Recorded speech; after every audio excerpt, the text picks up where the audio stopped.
Shalom, selamat pagi Ibu Bapak, Oma Opa GPIB.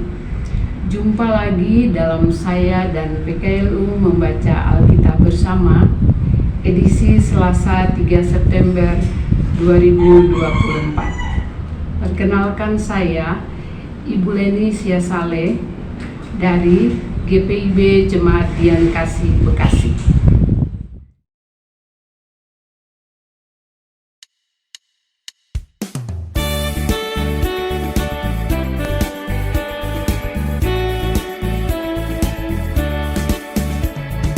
Puji Tuhan, haleluya. Puji Tuhan, haleluya. Kini dan selamanya. Amin. Mengapa orang Kristen harapanmu lemah? Tuhanmu berkuasa di atas dunia. Puji Tuhan, haleluya. Puji Tuhan, haleluya. Kini dan selamanya. Amin.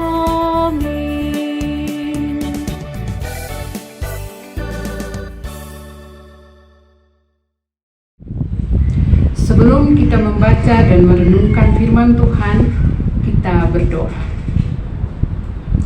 Bapa, di dalam nama Tuhan Yesus, saat ini kami mau membaca Alkitab. Mari Tuhan, penuhi kami dengan Roh-Mu yang kudus, untuk kami dapat mengerti firman yang akan kami baca dan renungkan pada pagi hari ini. Di dalam nama Tuhan Yesus kami berdoa. Amin. Pembacaan Alkitab pagi ini terambil dari Yeremia 33. Kita akan baca pada ayat yang pertama sampai dengan 9 yang menyatakan dengan perikop pemulihan keadilan Yerusalem dan Yehuda. Datanglah firman Tuhan untuk kedua kalinya kepada Yeremia ketika ia masih terkurung di pelataran penjagaan itu.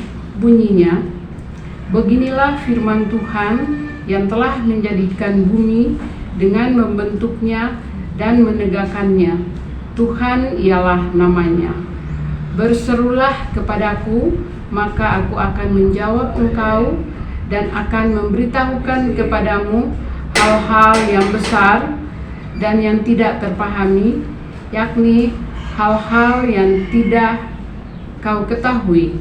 Sebab beginilah firman Tuhan Allah Israel mengenai rumah-rumah di kota ini dan mengenai gedung-gedung istana Raja Yehuda yang dirobohkan untuk dipakai terhadap tembok-tembok pengepungan dan pedang.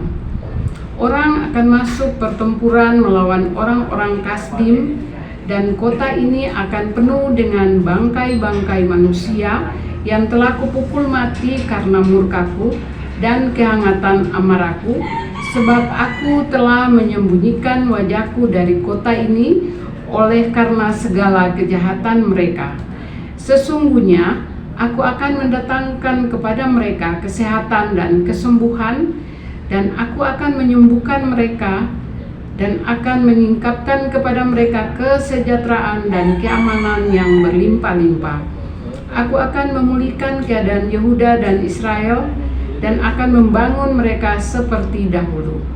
Aku akan mentahirkan mereka dari segala kesalahan yang mereka lakukan dengan berdosa terhadap aku, dan aku akan mengampuni segala kesalahan yang mereka lakukan dengan berdosa dan dengan memberontak terhadap aku. Dan kota ini akan menjadi pokok kegirangan, ternama, terpuji dan terhormat bagiku di depan segala bangsa di bumi yang telah mendengar tentang segala kebajikan yang kulakukan kepadanya. Mereka akan terkejut dan gemetar karena segala kebajikan dan segala kesejahteraan yang kulakukan kepadanya. Demikian firman Tuhan.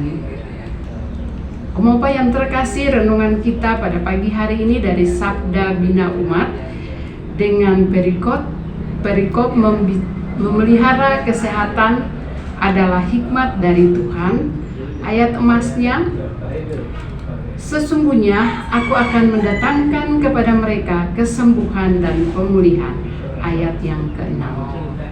Pada akhir tahun 2021, International Diabetes Federation (IDF) dalam Atlas edisi ke-10 menginformasikan bahwa diabetes termasuk salah satu di antara kegawat daruratan kesehatan global dengan pertumbuhan paling cepat di abad ke-21 ini. Pada tahun 2021, lebih dari 1,5 miliar manusia di dunia hidup dengan diabetes, atau tepatnya 537 juta orang, dan jumlah ini diproyeksikan akan mencapai 643 juta pada tahun 2030 dan 783 juta pada tahun 2045. Firman Allah hari ini mengingatkan kita semua pada rancangan Tuhan yang penuh damai sejahtera. Yeremia 29 ayat 11, bahwa Allah menjamin dan melengkapi manusia dengan hikmat dan bijak untuk berkemampuan memelihara kesehatan dan mengedepankan pola hidup sehat. Rancangan Tuhan sangat nyata, yaitu memulihkan dan kesembuhan agar manusia hidup sehat. Ayat yang ke-6. Di Indonesia diperkirakan populasi diabetes dewasa yang berusia antara 20 sampai 79 tahun adalah sebanyak 19.465.100 orang. Sementara itu, total populasi dewasa berusia 20 sampai 79 tahun adalah 179.720.500, sehingga bila dihitung dari kedua angka ini, maka diketahui prevalensi diabetes pada usia antara 20 sampai 79 tahun adalah 10,6%. Dengan kata lain, kalau dihitung pada kelompok usia 20 sampai 79 tahun ini, berarti 1 dari 9 orang hidup dengan diabetes. Kita semua sejak anak-anak, pemuda, dan lansia berpotensi mengalami masalah diabetes. Sebagaimana hikmat dan bijak yang telah dianugerahkannya, marilah kita mempersembahkan kebiasaan hidup sehat. Tuhan sumber kehidupan menganugerahkan kesempatan untuk kita bekerja dan menjadi berkat. Untuk itu adalah penting kita memelihara anugerah Tuhan tersebut dengan bertanggung jawab terhadap perilaku hidup yang sehat. Memelihara kesehatan adalah bagian dari kehidupan spiritual. Tuhan mengaruniakan hikmat untuk kita memelihara hidup yang sehat. Amin.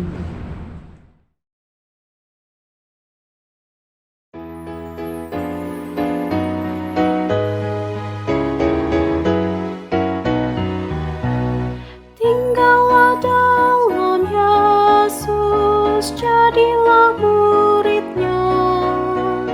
Belajarlah firman Tuhan, taat kepadanya. Tinggallah dalam Yesus, andalkan kuasa-Nya.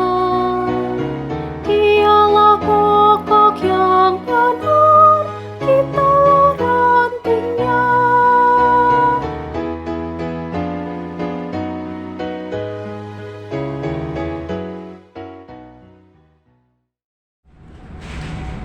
Mari kita berdoa.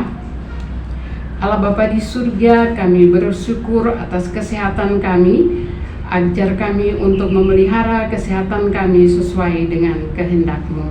Bapa di surga, kami juga berdoa bagi Dewan PKLU dengan seluruh program kerja yang sudah terlaksana dan yang belum terlaksana. Biarlah Tuhan memberkati. Berkati juga program kerja PKLU se-Indonesia di GPIB ini, agar semua boleh berjalan seturut dengan kehendak-Mu Bapa. Terima kasih Tuhan Yesus, Bapa berkati kami di sepanjang hari ini dengan segala aktivitas kami. Di dalam nama Tuhan Yesus kami berdoa. Amin.